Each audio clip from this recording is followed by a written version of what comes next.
जय हिंद दर्शक मित्रों, હું જમીલ પઠાણ. આપ જોઈ રહ્યા છો તીર સમાચાર. વાત કરીશું સાંસદ મનસુખ વસાવાના લોકસભામાં નીંદર માણતા વાયરલ થયેલ વિડીયો મુદ્દે. આપના ધારાસભ્ય ચેતર વસાવાએ આપેલ પ્રતિક્રિયાની.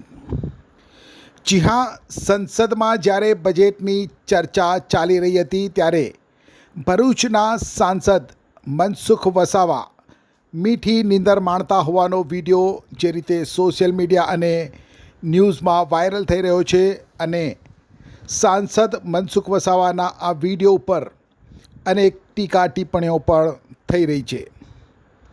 અને ભરૂચના ભાજપના સાંસદ મનસુખ વસાવાનો આવો વિડીયો સામે આવ્યો હોય અને મનસુખભાઈ સામે મીડિયામાં સોશિયલ મીડિયામાં લોકો ટીકા ટિપ્પણીઓ કરી રહ્યા છે ત્યારે એમના આ વિડીયોને લઈ ભરૂચ બેઠક ઉપર મનસુખ વસાવાના પ્રતિસ્પર્ધી રહી ચૂકેલા એવા દેડિયાપાડાના ધારાસભ્ય ચેતર વસાવા આવો મોકો ચૂકે ખરા?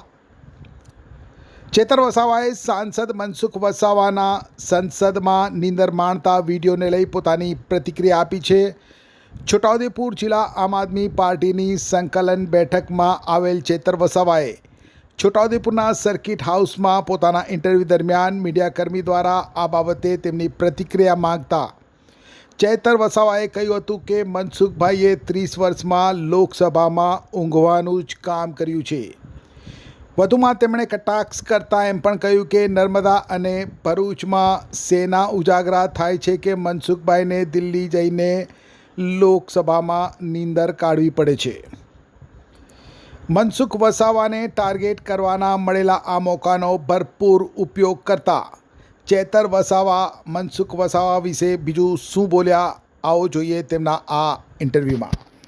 ભાઈ વડીલ છે, ઘણી ઉંમર થઈ છે એમને. અમે તો ત્યારે પણ કીધું હતું કે અમારા જેવા યુવાનને તક આપો અને જનતાને પણ અમે અપીલ કરી હતી કે મનસુખ દાદાની તબિયત નાંદુરસ્ત હોય છે અને પોતે દોડી નથી શકતા, કરી નથી શકતા, તો છતાંય મનસુખભાઈને ચૂંટાયેલા છે, જીતેલા છે, ત્યારે હું માનું છું કે મનસુખભાઈને નર્મદા ભરૂચમાં શેના એટલા બધા ઉજાગરા થાય છે કે મનસુખભાઈ ત્યાં લોકસભામાં જઈને નીંદર કાઢે છે.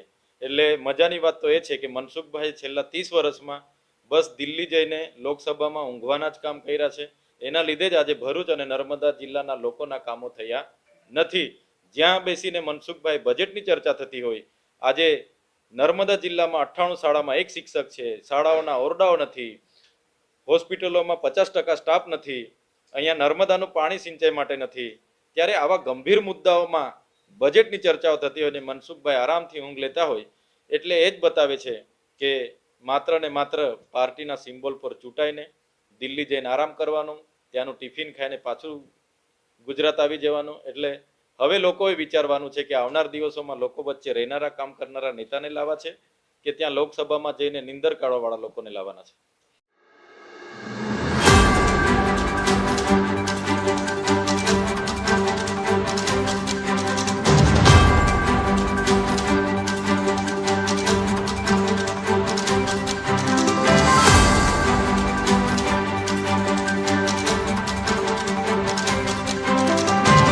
છોટાઉદેપુર સહિત રાજ્ય, દેશ અને દુનિયાના સમાચાર જોવા માટે સબસ્ક્રાઇબ કરો તીર સમાચાર અને બેલ આઇકોન જરૂર દબાવો.